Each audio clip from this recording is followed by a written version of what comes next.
Today, we're diving into a really cool philosophical take on the story of Samson. But here's the twist. It imagines him not as one person, but as two totally different stages in the evolution of the human will.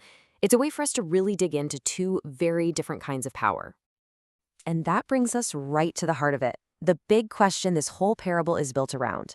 What's the real difference between just having a ton of power and actually mastering it? This is what's going to force us to think about where true strength really truly comes from. So to answer that question, we're presented with two figures. You have the biblical Samson, the one we all know from the stories, and then you have this new idea, the modern Samson. The key here is to think of them less as two different people and more like two steps on a ladder, an evolution of the self. And here it is, laid out plain and simple. This is the contrast we're about to spend our time on. On one side, you've got the first Samson. He's reactive, his power comes from the outside, and honestly, he's a slave to his every impulse. But on the other side, the modern Samson, proactive with a will that comes from deep inside, a true master of his own destiny. This is the journey we're about to take. Okay, so let's start at the beginning, with that first stage, the biblical Samson. The way he's presented here is as this raw, untamed force of nature. He's got all the power in the world, but not a shred of self-awareness. He's a storm, but a storm without a calm center. I mean, think about that. A storm has incredible, world-changing power, but it's pure chaos, right? It's completely undirected. And that was Samson's whole deal. He didn't really act, he just reacted to whatever the world threw at him. Now, to really get a grip on this, we're going to use a little philosophical tool from a guy named Fichte.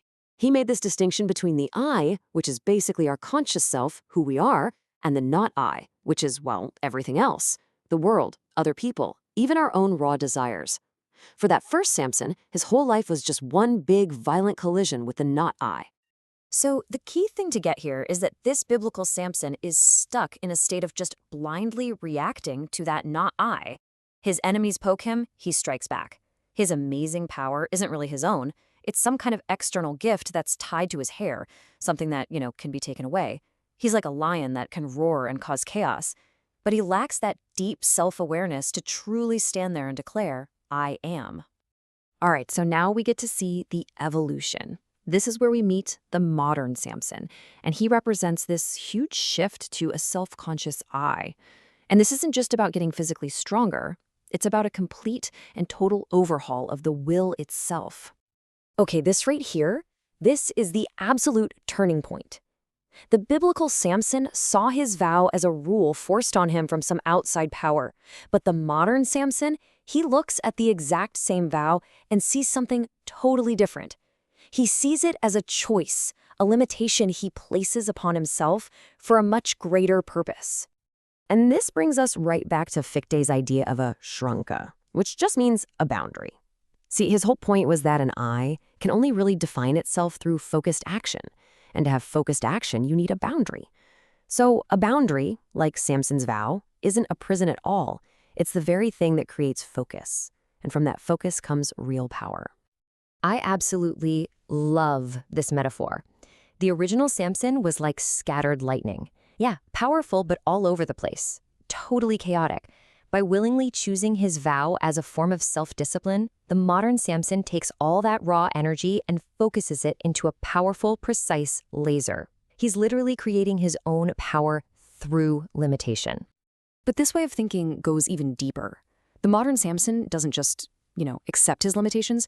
He starts to actively seek out resistance. He understands that hardship, that struggle, is the very tool he needs to forge a powerful will. Just think about how wild that is for a second.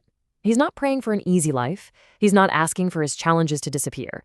He demands them because he knows that resistance from the not I is the anvil where the steel of his character, his inner overman, gets hammered into shape. And this really gets to the core of the whole difference, doesn't it? The first Samson's power was contingent. It depended on something else. Because its source was external, his hair, it was fragile. It could be cut away in an instant, leaving him totally helpless. The modern Samson's power, on the other hand, is autonomous. It's self-governing. It's not located in his hair or some divine gift. Nope. It has been forged inside of him through grit, discipline, and struggle. It can't be taken away by anyone. because it's not something he has, it's who he is. You see, he hasn't just borrowed the lightning anymore. He's internalized it. He's swallowed it and made it a part of his very being, his own blood. The power is no longer some external thing. It's an internal, living force. And that's the ultimate level up. The first Samson, he was just a divine instrument, really a tool being used by some other force. But the modern Samson, he becomes a creator of his own values. He's not the tool anymore. He is the hand that moves the tool. Okay, so this brings us to the grand finale, the final synthesis where this whole argument resolves itself. This is where the modern Samson reaches a totally new state of being, where that old conflict between himself and the world finally gets transformed into something new. See, for the first Samson, life was a constant war, just a violent back and forth between his I and the not I. But for the modern Samson, that war is finally over. And instead of war, what's left is a sacred yes. It's this total, complete affirmation of life. And that includes all the struggles and all the hardships. He's not fighting reality anymore. He's embracing it completely as the very stuff his existence is made of. At this point, taking action in the world isn't a burden or a chore. It becomes a form of joyous expression. The world isn't an enemy, obstacle course he has to conquer. It's a playground for his spirit to just exert its own nature and will. And this is his final triumphant declaration. That old reactive self had to die so this new conscious self could be born. He's no longer just a force that strikes the world from the outside. He is merged with it, becoming a conscious, creative force within it. So, in the end, the parable turns the question back on us and asks us to think about the nature of our own will. Are you the lightning that just strikes out blindly? Or are you the lightning that becomes the earth? Now, that is a powerful thought to end on. Thanks for tuning in.